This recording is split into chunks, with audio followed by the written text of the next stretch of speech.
Gujarat at Dwarka, not so far from the Krishna temple of Dwarka, is the Nageshwar Temple, or Nageshwar Jyotirlinga. Nageshwar meaning the Lord of the Snakes. Here we find a statue of Shiva 25 meters tall.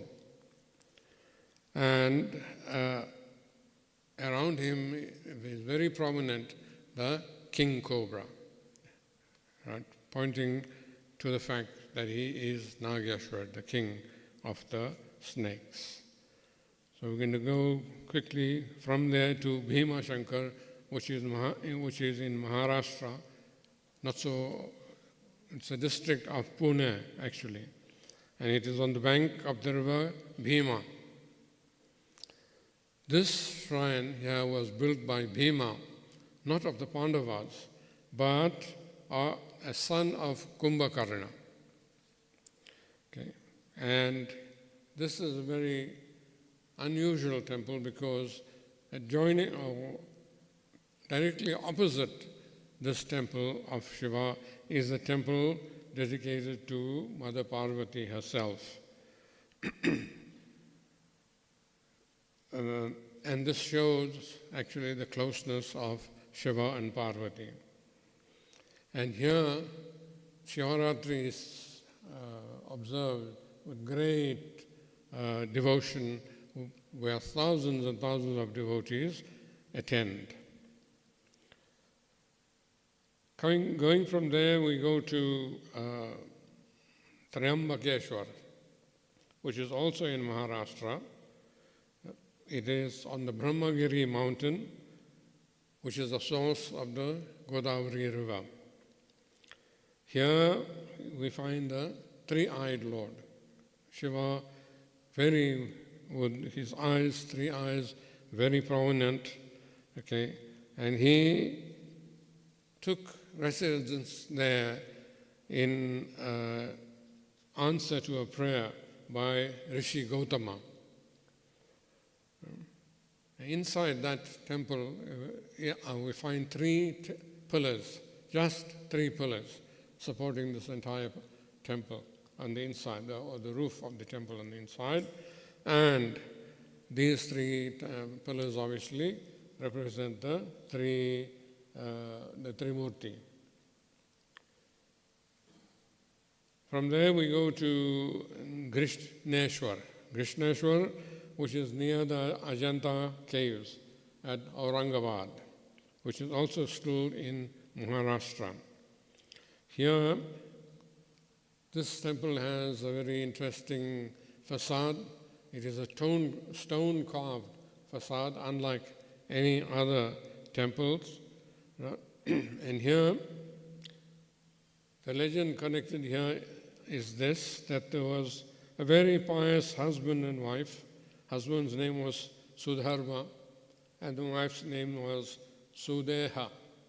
Sudharma means good character, good religion, and Sudeha means good body. So they did not have any children, for the reason that Sudeha herself was infertile. So she suggested that Sudharma marry her sister, and then they would get a child from there. After much protestation, Sudharma agreed. He marries the younger sister of Sudeha, and her name is Ghushma, Ghushma, Ghushma. And this Ghushma was very humble, very dedicated, and very devoted. And daily she would worship Lord Shiva. And in a very interesting way, she would, with her own hands, make 101 Shivalingas and worship each one of them. And at the end of it all, she would immerse them in a pond nearby. So, again, we find that Shiva then, out of compassion, he makes it possible for this Ghushma to bear a very beautiful son. But now then we find that Sudeha becomes jealous of her sister, and she kills this little boy and throws him into the same pond in which the lingas used to be immersed.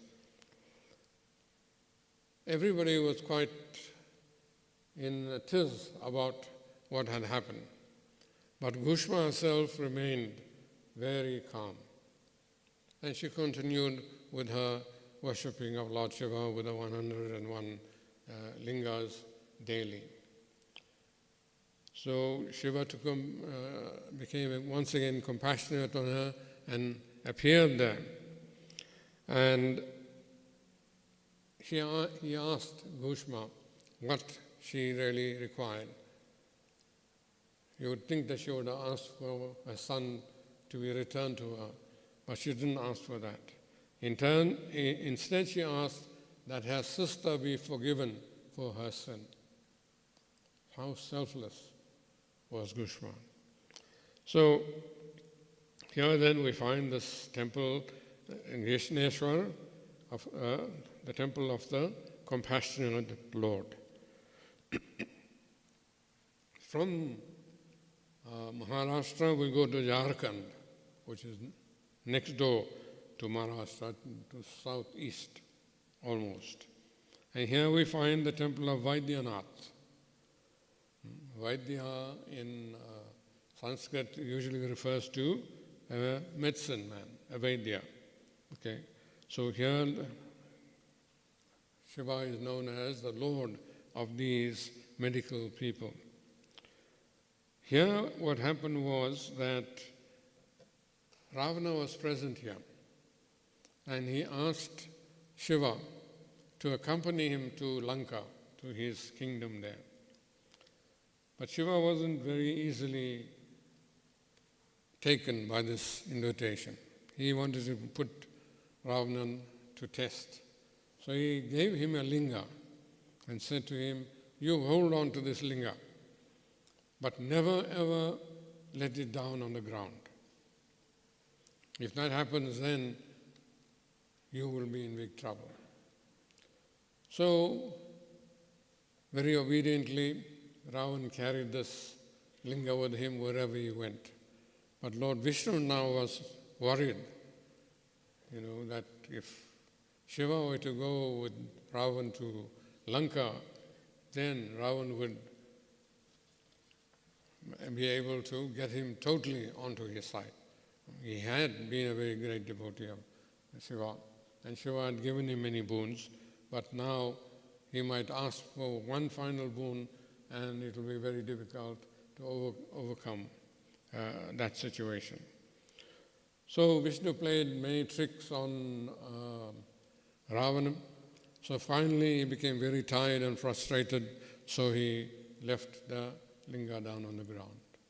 And then he realized that I have made a great mistake. I tried to pull it up from the ground, but it wouldn't come. So, rather than face Shiva in disgrace, he decided that he would behead himself. Now you know he has 10 heads, not one. So he started to remove his heads one by one. He had removed the 9th one, and on the verge of removing the 10th, when Lord Shiva appeared there. And he said to him, look, this is the thing. I had been putting you to a test, and unfortunately, Lord Vishnu has played a trick on you. So he then replanted the other 9 heads onto Ravana's shoulders. So he did actually a head transplant for the second time. The first time was with Ganesha, and the second time here now is with Ravana. So you can see that transplant was known many, many thousands of years ago. So here then, it is said that Shiva then remained there in that linga form, and that linga form is worshipped as Vaidyanath. The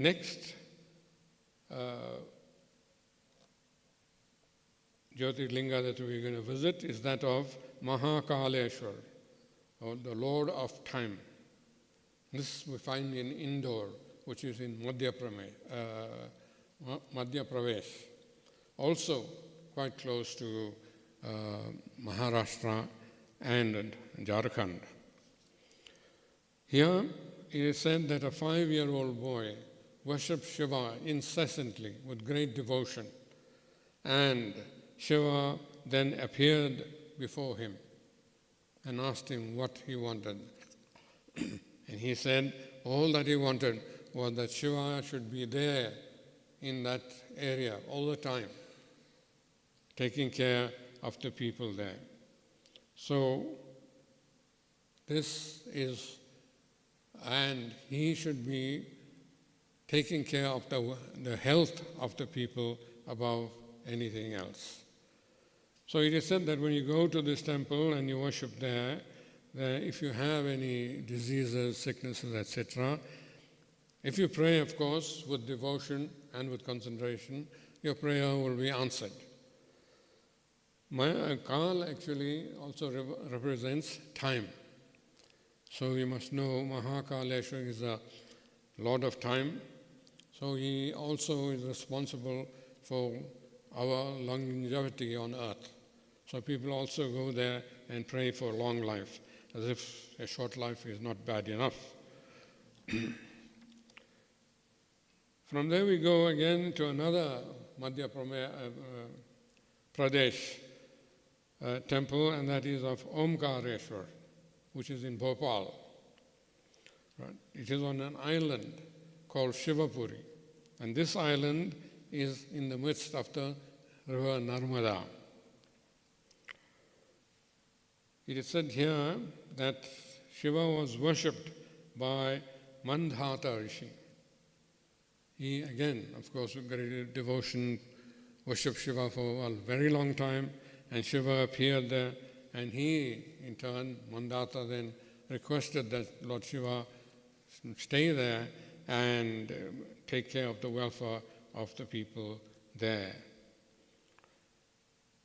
From there we take a long journey, either by plane or by train, to Banaras, where we come to the temple of Kasi Vishwanath, the Lord of the universe, Vishwanath.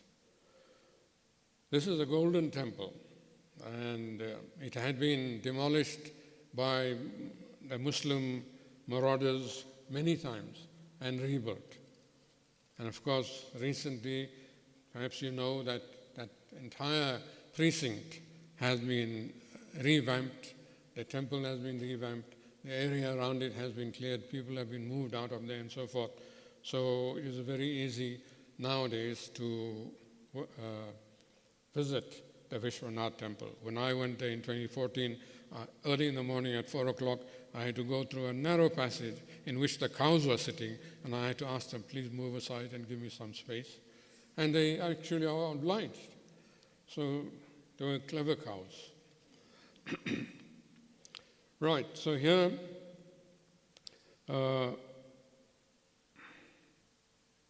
there's this famous legend of the Trimurti, yeah? This story that Swami Swatmananda told this evening about Shiva appearing as a column of fire, etc., etc. It is said that it is here that that incident took place, and therefore this center is a very well-known center throughout the world. From there, from Vishwanath, we go to Kedarnath, which is right up in the Himalayas. Kedarnath, the word Kedar means field, from the word Kshetra.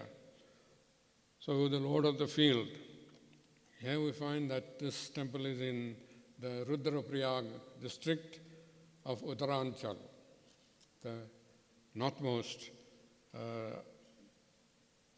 province of India. It is said to be over 1,200 years old, and it is connected to the Pandavas.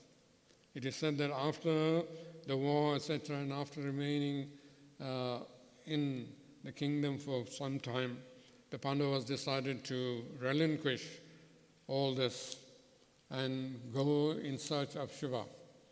So they left the kingdom in the hands of Parikshit and they went to the Himalayas looking for Shiva.